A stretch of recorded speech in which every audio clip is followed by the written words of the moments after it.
बाबा ने कहा है एक आंख में मुक्ति, एक आंख में जीवन मुक्ति।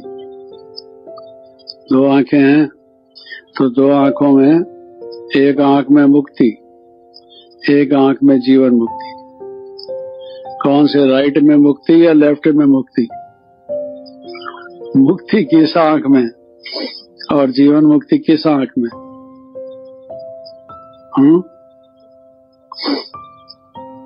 ये तो नहीं बताया ना बाबा ने, किस आंख में मुक्ति, किस आंख में जीवन मुक्ति।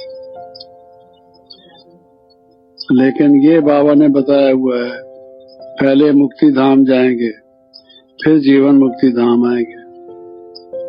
मुक्ति धाम जाने के बिना जीवन मुक्ति धाम में नहीं आ सकते, पहले मुक्ति धाम में जाएंगे, पहले मुक्ति फिर जीवन मुक्ति। तो हमारे आंखों में क्या समाया हुआ है? कभी बाबा कहते हैं ये जो आपके नेत्र हैं, ये इससे दूसरों को लाइट दिखाई देगी। जब आप उनको देखेंगे तो वो गुम हो जाएंगे, आप उनसे गुम हो जाएंगे। आपको वो जो पहले 1 मिनट पहले देख रहे थे वो दिखाई न देकर आपकी जगह पर लाइट ही लाइट दिखाई देगी। तो ये जो नेत्र हैं ये सेवा कर सकते हैं, सर्विस कर सकते हैं। जो ज्ञानी के नेत्र हैं, योगी के नेत्र हैं, ये बहुत सेवा कर सकते हैं, दूसरे को बदल सकते हैं। प्रेम से, शांति से, सद्भावना से जब देखते हो और उसकी बजाय जब घृणा से, द्वेष से और उसके अवगुणों को देखते हो तो कितना फर्क पड़ जाता है। तो बाबा ने जो हमें बदला है, बाबा के नेत्रों में क्या है? हम आत्मा हैं, हम प्यारे बच्चे। बाबा कहते हैं कि आप साधारण रूप में हो, आपको नहीं मालूम। मुझे तो आपका जो भविष्य का डबल क्राउन रूप है, 2 ताज वाला देवी देवता रूप, वो देखने में आता है। कहते हैं ना, बच्चे बच्चे बच्चे तेरी मुट्ठी में क्या है? क्या होता है मुट्ठी में नहीं मालूम मनुष्य को, लेकिन बाबा को जो हमारी मुट्ठी में है वो देखने में आता है। जो इस शरीर में छिपा है, आत्मा जो है, उसका भविष्य देखने में आता है। अभी हम गुनाहगार रहे, पाप किए, देह अभिमान वश, विकारों के वश, जीवन ठीक नहीं गुजरा। 63 जन्म, पावा 1 जन्म भी नहीं। पावा कहते हैं जन्म जन्मांतर के पापी हैं, जन्म जन्म के। लेकिन बाबा को क्या देखने में आता है कि अब ये समय आ गया है, अब ये बच्चे फिर गुलगुल बनने वाले हैं। इसलिए वो मीठे बच्चे कहना छोड़ते नहीं और प्यार हमारे ऊपर बरसते रहते हैं। हमारे ऊपर कृपा दृष्टि उनकी बनी रहती है, क्योंकि वो यही देखते हैं कि ये बदलने वाले हैं। तो ऐसे जो बाबा हैं, वास्तव में हमारे नेत्रों में वही बसे हुए होने चाहिए। लेकिन फिर देह अभिमान के वश बाबा को भूलकर और बातें मनुष्य के मन में, ख्याल में आ जाती हैं। अगर यही याद रहे, बाबा ही मन नेत्रों में बसा रहे, बेड़ा ही पार है, कल्याण हुआ ही पड़ा है। फिर तो जल्दी हमारी मंजिल नजदीक आ जाए, सत्सुग आ जाए। लेकिन फिर ओझल हो जाता है और हर पल हमारे कानों में कुछ कहते हैं। गीत कह रहा था कि बाबा हर पल हमारे कानों में कुछ कहते हैं। बाबा कहते हैं तुम परमत की बातें सुनते हो, मनुष्य मत को सुनते हो, शास्त्र मत को सुनते हो, तो गलत सुनते हो। इसलिए बाबा कहते हैं हियर नो इविल, ईविल बातें सुनते हो तो फिर कैसे ठीक होगे। बंदर बंदर होते हैं, बंदरों की मिसाल जैसे महात्मा गांधी रखता था, तो बाबा कहते हैं भाई वो बंदर को जैसे दिखाते हैं, hear no evil, talk no evil, see no evil. तो बच्चे ईविल सुनना बंद करो, पाप का सुनना और सुनाना बंद। बैन लग जाता है ना, कई चीजों पर गवर्नमेंट बैन लगा देती है, तो ये भी बैन है बाबा का लगा हुआ कि ईविल बातें मत सुनो। इतना तो समझ ही गए ना हम कि ईविल क्या है, राइट क्या है, रॉन्ग क्या है। ऐसा तो नहीं है, ये भी समझ में नहीं है।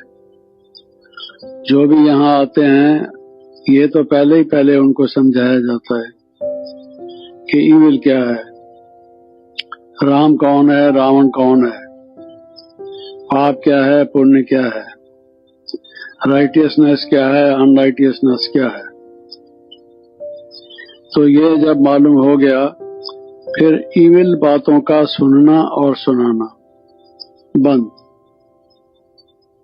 दुख का देना, दुख का लेना बंद। क्योंकि दुख देना बंद, ये तो सब कहते हैं भाई दूसरे को दुख मत दो, लेकिन दुख लेना भी बंद। किसी की बात को महसूस करके दुखी मत हो, ये दुख को लेना है। अगर दुख महसूस करते रहोगे, दुख को लेते रहोगे किसी न किसी कारण से, तो दुख का संस्कार बन जाएगा। फिर सतयुग की दुनिया में कैसे जाओगे। सतयुग में तो वही जाते हैं जिनका खुशी का संस्कार हो। वहाँ कोई आदमी ऐसा होता नहीं जो रोए। यहाँ तो बच्चा पैदा होता है, अगर रोए ना, कहते हैं इसको किसी तरह से रुलाओ, क्योंकि रोना जरूरी है। कोई मर जाए तो भी कहते हैं ये रोया नहीं है, इसको रुलाओ, इसने सप्रेस कर लिया है, इसके दिल का धड़ास निकालो बाहर। तो मरे तो भी वो रोवो और जिए तो भी रोवो। तो रोने की ही दुनिया है ये सारी जो दुनिया है, मातम ही मातम है। और हमारे नजदीक तो यहाँ कब्रिस्तान बना हुआ है पूरा। रोज उठ के सुबह एक दफा देख लो तो बात ही ठीक, आगे के लिए मालूम रहे कि क्या होने वाला है। सारी दुनिया बाबा कहता है कब्रिस्तान है। सिर्फ यही नहीं कि ये ज्यूस का कब्रिस्तान है, बल्कि ये सारी दुनिया कब्रिस्तान बनने वाली है। सबकी टांगे तो लटकी ही पड़ी है कब्रिस्तान में, थोड़ा सा हिस्सा बाकी और रह गया। कब्रिस्तान है ये। कब्रों से क्या दिल लगाना। जो कब्र दाखिल है, मुर्दा है, मुर्दे से क्या दिल लगाना, तो मरा ही पड़ा है। तो इस दुनिया से क्या दिल लगाना है, ये बाबा कहते हैं। तो फिर ना दुख दो ना दुख लो। किसी ने ये नहीं कहा दुख ना दो, ये सब कहते हैं, क्योंकि दुख दोगे तो फिर दुख पाओगे। लेकिन दुख लो ही नहीं, ये बहुत बड़ी बात है कि दुख मत लो। किसी से हमदर्दी करता है कोई व्यक्ति, दूसरा कोई व्यक्ति तकलीफ में है, उससे हमदर्दी करता है। कईयों को आपने देखा होगा, बच्चा बीमार है, माँ रोती है, दुख लेती है।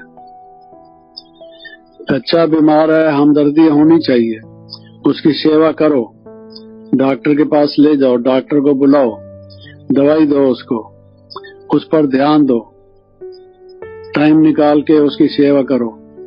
लेकिन रोने से क्या होगा।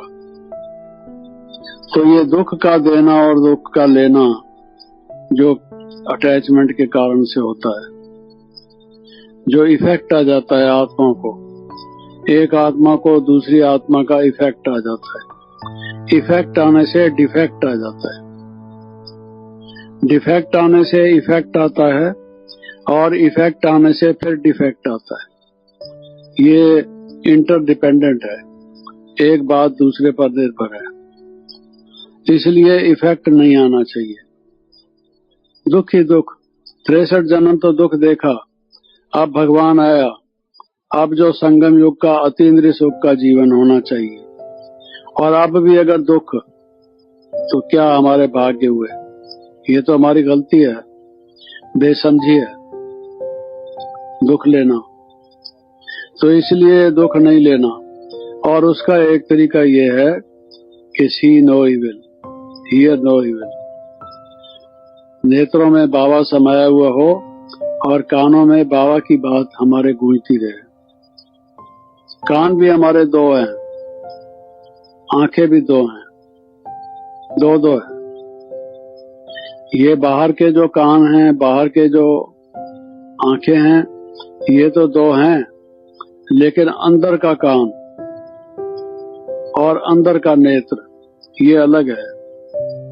अगर वो किसी का बंद है, बाहर के अगर खुले हैं सिर्फ, वो कहते हैं बाहर के पट बंद कर दे, भीतर के पट खोल, तुझे पिए मिलेंगे।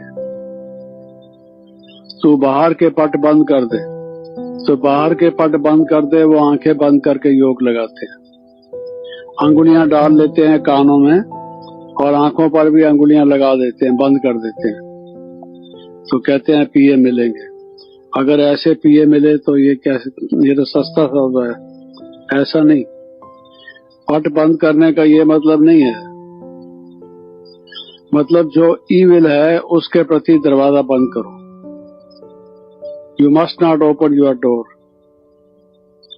कोई व्यक्ति अपने घर का आता है, उसको भी दरवाजा नहीं खोलोगे तो दरवाजा बना किस लिए है? अगर मान लीजिए जो खराब व्यक्ति है, कोई मर्डरर है, कोई रेपिस्ट है, कोई बैंडिट है, वो घर में आने की कोशिश करता है, तो दरवाजा उसके ऊपर बंद करोगे। कहाँ बंद करना है, कहाँ खोलना है? तो बाहर के पट बंद कर दे, भीतर के पट खोल। तो जो ईविल है उसके प्रति ये दरवाजा बंद करो। आंधी आती है, मिट्टी आती है, खराब चीज आती है, दरवाजा बंद करता है व्यक्ति।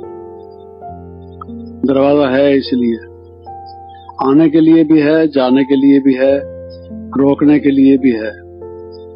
और अंदर के पट खोल, जो ये हमारे नेत्र हैं, बाहर से तो नहीं शिव बाबा दिखाई देंगे। जो नेत्रों में समाये होंगे वो इन नेत्रों की बात तो नहीं है, वो तो जो हमारे भीतर का नेत्र है। मन की आंखें खोल बाबा, मन की आंखें खोल, तोल सके तो तोल बाबा, मन की आंखें खोल।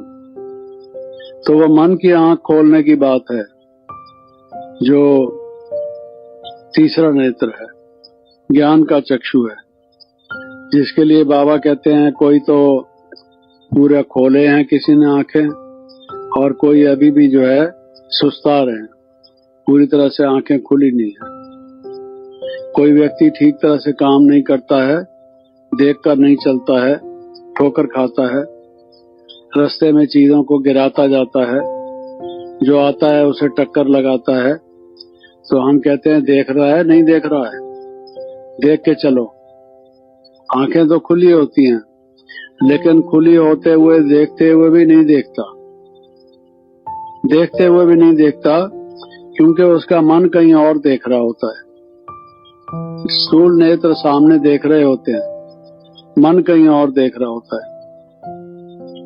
एक आदमी बैठा था, हाथी गुजरा उधर से, और फिर बाद में उसका महावत आया, तो बोलता है इधर से हाथी गुजरा है? कहता है मुझे तो नहीं मालूम, मैंने देखा तो नहीं। इतना बड़ा हाथी गुजरा है, तुमने देखा नहीं? तुम यहीं था या कहीं था? कहता है था तो नहीं। तो हाथी नहीं दिखाई दिया तुम्हें? नहीं दिखाई दिया। क्यों नहीं दिखाई दिया? क्योंकि मन से कहीं और देख रहा था। वहां प्रेजेंट होते हुए भी मन से एब्सेंट था, वो उसने नहीं देखा, देखते हुए भी नहीं देखा। तो बुराई को देखते हुए भी ना देखो, बाबा कहते हैं सुनते हुए भी ना सुनो, देखते हुए भी ना देखो, ओवरलुक करो। ओवरलुक करो उसको, और जो अच्छाई है उसको सुनो, उसको धारण करो। तो जो भीतर के नेत्र हैं उनसे शिव बाबा को देखना है। वो अगर टिकटिकी वहां बंधी रहे, बाबा हमें याद रहे, मन का आंख, मन का नेत्र हमारा खुला रहे, और भी जो बाबा के बोल हैं वो याद आते रहें, क्योंकि वो बोल समय पर याद नहीं आते। बाबा की जो दी हुई शिक्षाएं हैं वो समय पर याद नहीं आती। उस समय मनुष्य भूल जाता है, बाद में कहता है हाँ बाबा ने कहा तो था।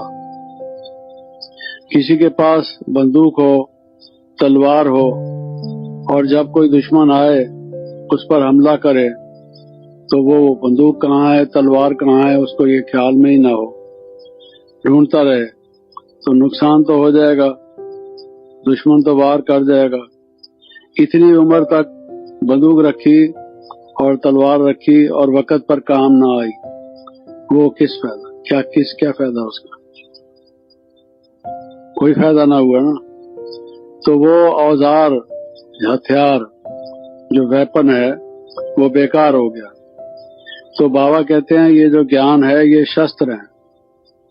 आप लोग योद्धा हैं, स्पिरिचुअल आर्मी है, आपकी माया से लड़ाई है, और इस लड़ाई में आपके जो शस्त्र हैं, ये ज्ञान की जो बातें आप सुनते हैं वो शस्त्र भी हैं, वो ढाल भी हैं, तलवार भी हैं और ढाल भी हैं।